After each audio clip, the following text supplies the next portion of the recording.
Hi guys, Darth Deuces, and today I'm going to bring you a Star Wars action figure review. It's been a while since I've done a little Star Wars figure review, but Steezy Collector really hooked me up with an awesome figure, and it is this guy here, the Sith Stalker Armor Starkiller or Lord Starkiller figure. This figure was released in the Star Wars Evolutions Vader's Secret Apprentice pack, which was released as part of the 30th anniversary collection in 2007, I believe, and then re-released or reissued in the blue and white, or white and blue Legacy collection packaging in 2008. So really cool. That pack is relatively expensive. It came with 3 figures, all versions of Starkiller. The normal looking version of Starkiller with his normal training gear on, a Jedi version of Starkiller, and then the Sith Stalker version of Starkiller in that pack. This is definitely the most sought after version of, or this most sought after figure of that pack, and one of the most sought after versions of Starkiller out there. It's definitely my favorite version of Starkiller. The only other Starkiller that's probably more sought after is the Raxus Prime one, which is also a really badass one. If I ever get the chance to pick that one up, 100% will. But this guy is really cool. I love the look at the Sith Stalker armor, and definitely out of that pack is the one I wanted the most. And I'm really happy to finally have it. So without further ado, we'll get right on with it and look at the sculpt of this guy. And the sculpt is really awesome. So here we have Starkiller. I love the helmet design on this guy. Just zoom in there. It's really cool. It's kind of like a cross between a Tusken Raider and a Mandalorian, kind of like a Tusken Raider sort of mouthpiece. And you got the Mandalorian kind of style T-shaped visor, which is really cool. And there's a little bit of depth to the visor, which is really nice, and painted black. You got these like stripes there painted on there, which are a little offset on mine, but that's not a big deal. And you got some nice colors going on, some more shiny metallic colors on the side, and the more flat colors on the mask itself. You got this cool ponytail sculpted onto the head, which just flows down to his midsection, which is really cool. You got some nice black wash over the mouthpiece as well. Just looks really awesome. The head might be on a little bit of the small side, just considering this is supposed to be a helmet, and the head looks a little small to be in a helmet, but not a huge deal. You got the skin tone there, painted in a much pale color, but also got some other colorations in it to give it some detail, which is really cool. Like on this arm here is fairly bare, and you get that look there if you can see. You got the clothing there, which is sculpted nicely, and you got some like reddish sort of clothing underneath there. You got like this ribbed armor, which is very nicely painted, like a gunmetal color with a black wash over. It looks really cool. And you got the sash colored here, it's like in a dark gray with some black wash on, which again looks really nice. You got the shoulder plate, large shoulder plate here, which looks really good. Very nice shine on it with some black wash on it.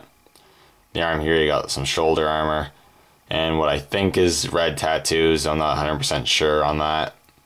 They look like tattoos though, not wounds. And on here you got all the cuts in his arm and the cybernetics, I guess, simulation of cybernetics underneath the flesh, which is really cool. Looks right grostique, which looks awesome. Got the blade protruding from his forearm, which looks really cool. On the hand here you got all these blades on his fingers, like these claws, which looks really nice. On this one here you got the one claw or one blade on his index finger. Got this big belt here, which is brown with the black wash, and you got all these sculpted lightsabers on here. None of these except for this one right here are removable, but you got all these lightsabers with some nice paint apps going on, sculpted all over his belt from like Jedi he's killed or whatever, which is really cool. I think it's like 8. I think there's 3 there, 2 there, 5. Yeah, there's 8 hilts, not including the removable one. Just so very cool. He's got black soft goods going on, which is allow for more articulation, which is always welcome, and the soft goods really work well on this figure. They look really nice. And on the legs, just got some black trousers with some more glossy black boots and some gray straps around those boots sculpted on. And overall, it's just an absolutely badass looking figure. I mean, this has quickly become one of my favorite looking figures. He photographs well, and he just looks awesome. I just love the look of this armor so much. It just looks so very cool, and I'm really happy to have this. This is only my second Starkiller. I have the re-release of the vintage collection one that was released in the Black Series, the Clone Starkiller. I have that figure, which is a cool figure, but not as cool as this one. And then I had the Mandalorian or Bounty Hunter armor Starkiller, but I didn't like that figure, and I traded it off. And this one's just takes cake, probably my favorite one, and looks so cool. In terms of articulation, he's well articulated, definitely compared to what we're getting these days. He's got super articulation. He's got a ball joint in the head, though there's pretty much no up and down motion, or at least very little. But he does have some rotation. He doesn't rotate that far too much because of the armor and the ponytail, or the braid. He has ball hinges at the shoulders, which move very nicely. Ball hinges at the elbows, which move very nicely. Swivels at the forearms. And what I like with the forearm swivel is that sometimes when there's like articulation on bare skin parts, it looks sort of weird, but in this one it looks quite good. The ball hinge there looks fairly normal. The one here looks alright, and the swivel doesn't look very too much off. It looks pretty good, and I do like that. He has a swivel at the waist, a swivel at the hips, though you're only going to get them to kick up so high because of that belt. But they move forward and back a decent amount. You have ball hinges in the knees and then ball hinges in the ankles. So you got a good amount of articulation, all the articulation he really needs, which is really awesome.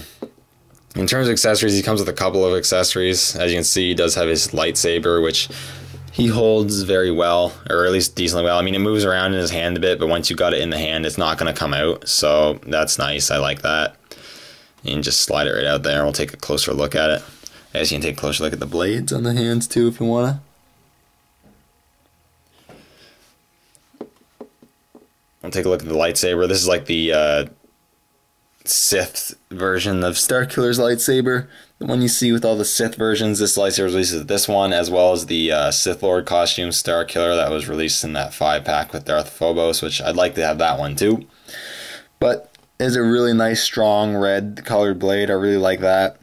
And I really like the hilt. For some reason, even though this is the lit lightsaber, they gave it the peg to put on the belt. I don't know why, but whatever. It was painted a nice silver paint there, and you got some black details as well around there and around there, which makes it look nicer. It definitely enhances the look. And you got the 4 blades around the emitter, which looks really, really cool. I really like this lightsaber, and again, he can hold it well. Just slide in there, and you got him holding it, and he looks really cool. And you also got the lightsaber hilt, which can be pegged onto the belt, as you've seen. It can be removed, and it's, again, very cool. Pretty much looks the same. What I do like is actually hollowed out where the emitter is, so it makes it look a little cooler. I do like that touch. And it's a nice hilt, and it pegs onto his belt just fine. Just goes on right there. And it looks pretty cool. And I really do like that. Nice storage for that. And overall, this is an absolutely excellent figure. Unfortunately, it's one of the more expensive Starkiller figures, one of the more expensive Star Wars figures. It averages around $50 loose. And the pack goes for double that, if not more. But that being said, if you can find this guy for a good price, or you just really like the character or whatever, I highly recommend you pick this guy up. This guy's going to make an absolutely excellent addition to my Sith and Dark Jedi collection. He makes such a great addition. If you are a fan of the character, if you collect the 3 3/4 inch line, this is a figure you must get. This is such a cool figure. Pick it up. Again, thanks to Steezy Collector for hooking me up with this guy. I really appreciate it. This guy's just so cool. Very cool figure. Pick it up if you like it. Look out for it. Happy hunting. Thanks for watching. Leave a comment down below. And may the Force be with you.